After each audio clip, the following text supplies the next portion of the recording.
Hi Hi everyone. everyone. Kia ora, everyone. Hello. Everyone. Mental wellness to me is that you are free in your space, and in within that community, whatever that community may be to express your feelings, to feel happy, to feel sad, because it isn't all roses. It isn't all happy times. There are lots of times that I was presented with injury, or I was presented with kind of not playing because of someone playing better than me. And when that's your life and your world and everything you work for, that's tough. When you're losing on the pitch as a team and you're not gelling as a team, or something's going wrong. So mental wellness to me is being able to express myself, to be myself, and whatever emotional state that takes. Not every day is a good day, and that's also okay. But the beauty that we had at Tottenham was that this people say that, but when I tell people this, they think I'm crazy, but I had a second family. So I'd have my family at home, but then I'd also have a second family. And the beauty of having that second family is that you've got 22, 23 other girls with all different personalities. And that to me was the absolute beauty of having a second family, as I call it, or a community of people to help me. To me personally, I grew up in this environment where everyone around me was playing sport. My dad was a professional footballer playing for the Socceroos. My mum used to coach people in swimming and basketball as well. And that was kind of expected of me as well, growing up, playing in competitive sports. But from a young age, I was suffering from depression and couldn't really come to terms with it. And everyone that I had around me at that point in time kind of just dismissed it or pushed aside, saying, "Oh, you're just a little bit sad. Go outside, go for a run, you'll be fine." Or even the very stereotypical, men don't cry. Go, you shouldn't be feeling this way.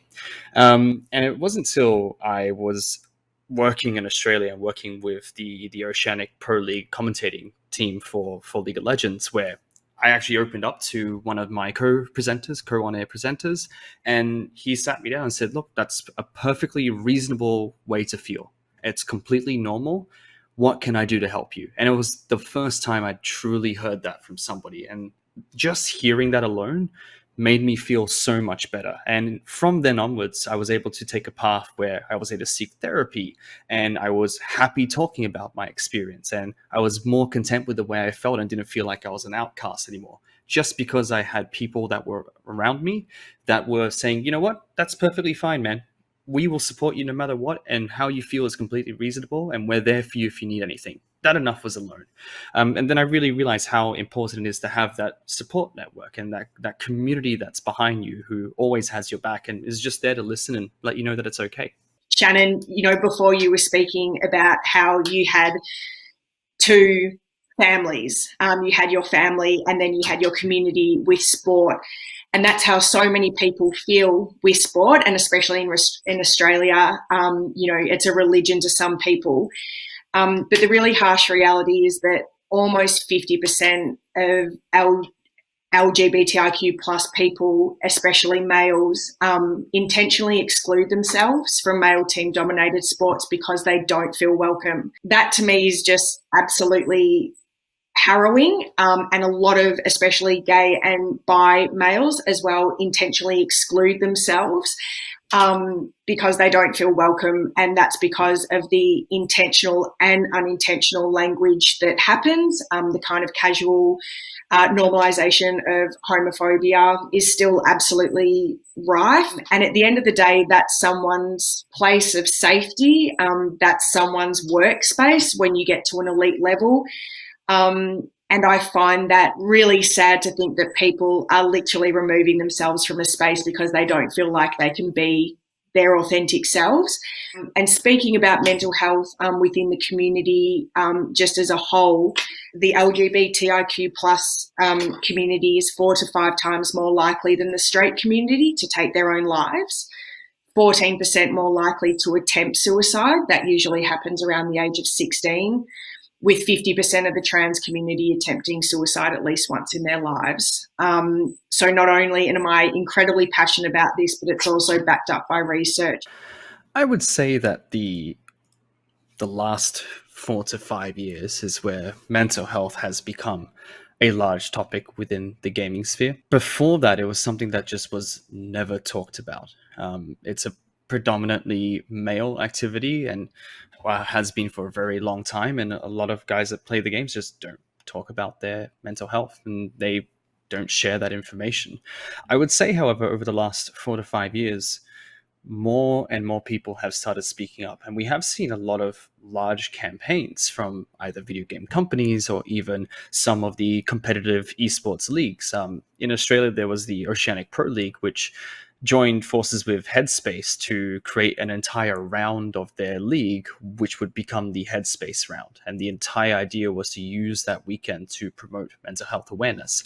They got together a bunch of athletes to talk about their struggles with mental health and to share different pieces of information, as well as where people can find the resources to try and improve. And I think through campaigns like the OPL and Headspace collaboration, we are starting to see more gamers within the communities be more comfortable talking about it with their friends. Even if they're not necessarily struggling, they're more than happy to engage in those conversations and to make sure that their friends feel okay and make sure that they start to feel a bit more comfortable with the people that they're playing their games with.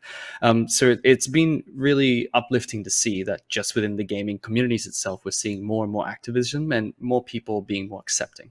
So Angie made an amazing point with regards to kind of men and speaking out, and that's just one area of kind of a lot of mental health battles. And I think there is a stigma. Men are supposed to be okay, and you use terminology like man up, and that's what is there to be broken, because male mental health is just as important as female mental health, and putting it kind of out there that it's okay. It's breaking stigmas that, it's not okay to be okay. And, it's absolutely fine, especially given the pandemic, especially given the current situation that, people have battled probably more so with their mental health, to speak out, to reach out, to know that there's communities, there's people that will listen.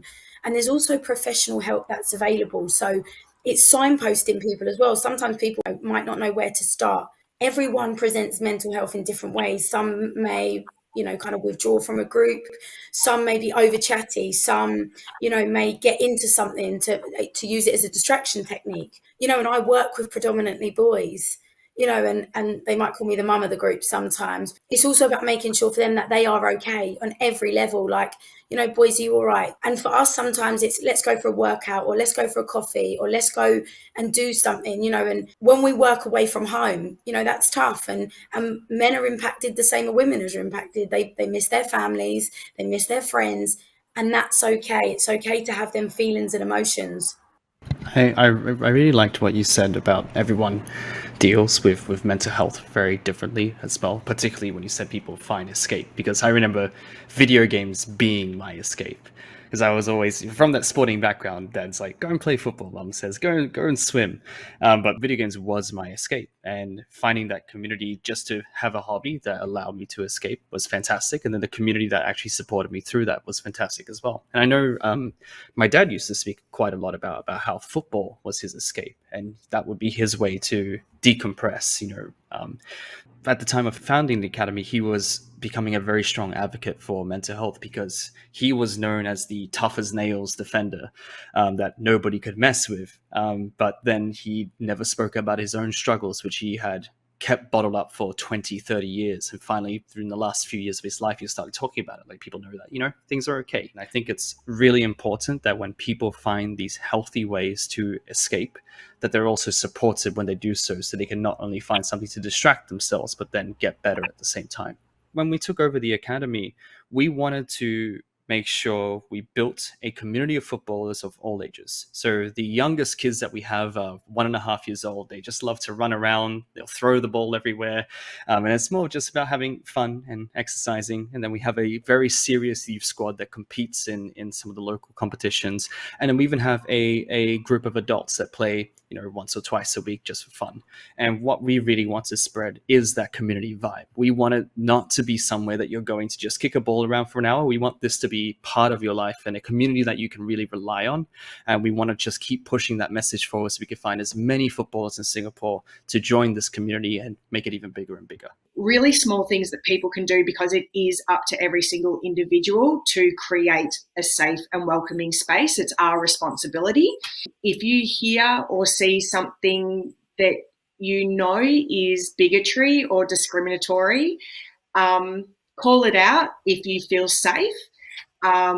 We have seen through our research and just through kind of common sense that, when you allow certain behaviour and language to happen, it can be perceived as the same as condoning it. Just two takeaways that I would love to share that can make it really easy to be really inclusive and welcoming is things like presentations. If you're someone that presents to a massive group, it's very common to say, "Good morning, ladies and gentlemen."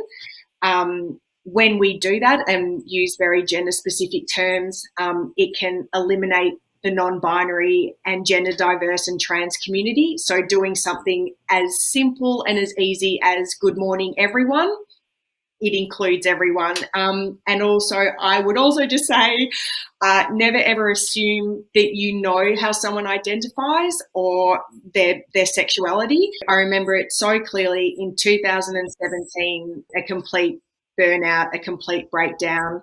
And I went to a place that I had never been to before, mentally, emotionally, physically. And I promised myself that if I was to get out of this, I've got to put things in place where I do not get back there. So what I would say is prevention, or like prevention techniques. And what Shannon was saying is gratitude is something that I have also kind of really learnt or started practicing come March this year. And at night time, I write 3 things that I'm grateful for at the end of the day. And research has even shown that it scientifically changes your brain into how you perceive the world. It's really, really interesting. But I realized again pretty quickly that unless I'm well, I can't be a benefit to anyone else. So the things that I was speaking about, meditation, gratitude. And so when times are getting quite tough, I know it might seem like a pretty trivial thing, but, using our social media platforms to just continuously send out love and positivity and be able to give people resources if they do need to speak to someone or connect with a group, whether that be face-to-face when we can or virtually. So they very much know that they're not alone. Being in the closet, if you will, can be an incredibly isolating space to begin with. But then when you are actually isolated, how that is emphasised is it can be paramount. So resources and, again, community groups, because at the end of the day, when you feel respected and you feel like you belong, you are healthier. I loved what Angie says about gratitude, feeling appreciated. If you feel appreciated, if you feel listened to, if you feel respected, and these are all team concepts that are crucial to feeling good, you give so much more than you ever humanly think is possible if you get given that. So that's really important, I think, in team situations to give that respect. Now, what I do post my rugby career, a few years ago, my family and I started a community food kitchen. We call it Eddie's Meals. We started it really, we do it once a month just to share our blessings with the community, but also to support and bring the community together. We put on occasions, and food kitchens are the same all around the world, but they're a vital part of what we do to bring people together, to look after people, to give people something to look to plan for, which for me is important to have some structure and planning in place. And some of the people that come along look forward to it like they used to look forward to the old community dance. For you to give to others, that firstly you look after yourself. If you look after yourself, first and foremost, look after your own health and well-being, your own focal points, you then can give. I really like what Ian said about kind of when you're kind of mental well-being, like the impact of exercise and being out in nature and having fun. I think these are basic, your kind of foundations really, again, I think for mental well-being. I mean, I know what I'm like. If I go outside, I exercise, and everyone's exercise regimes are different. It doesn't have to be a 50-kilometer run. It can be a walk around the park with your dog or your best friend, having a coffee and a chat. That is the social element, it's the exercise element. or if it can be a bottle of water, whatever it might be. So I think you can't ever underestimate that. So Ian, I think it's a great point. One thing I like to leave everyone with is a quote from one of my colleagues in Australia. His name is Stephen Yuki. He used to always just say, everyone has problems. It's universal. And I really love what Angie has been talking about this entire time, which is you don't know the struggles people are going through, and you need to make sure that you are taking into account the possibilities of the people you're talking to having problems and dealing with difficult times. Always keep that in mind throughout your day, and then it will make it much easier for people who have problems and want to speak up about it, have that safe space where they can feel not only included, but feel like they have a community they can rely on. And we all have that part to play in whatever community you're in to make sure people feel safe and feel comfortable. I think that one of the silver linings of the pandemic is that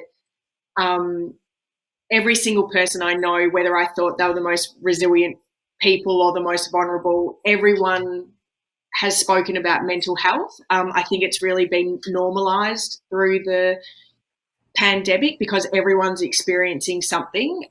So if there's a positive of the pandemic, for me personally, I've seen a lot more kind of like normalization around mental health, which is very needed.